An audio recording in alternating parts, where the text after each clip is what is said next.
tunaona kama ndio hajajibika vizuri sana, na tungependa wapeze kuwajibika. Riwruok mar jo scout e piny mangima mantiere buo od bura mamalo pachoka ochako chenro mar pidho yiende kendo puonjore gi nyithindo mantiere riwruogno mar rito alwora e kaunti ma Nyamira.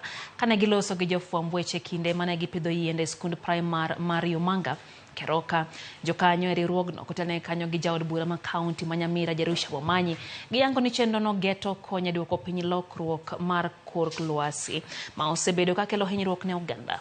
Bende ne gitiyo gi thuolono mar jiwo jonyuol gi jodak mondo mi owe ng'ado yiende mantiere tie aore ka giwacho ni aoche mang'eny sani koro osechako duono. So we have come here today to meet with our parents, with our children, and specifically to talk to scouts who are in this school, because they are doing their best to make sure that the environment is clean, to make sure that they have even taught their young ones who are within the communities how they are supposed to live, what they are supposed to do so as to make the environment safe. Kuna miti mingine ambayo iko friendly na maji. Tunawaomba kutoa ile miti ambayo inaathiri our environment kutoka around kwa mito. This is the third program that we're doing here in Nyamira County. The other programs will be done in Nyeri County, Bungoma and Kakamega for this quarter.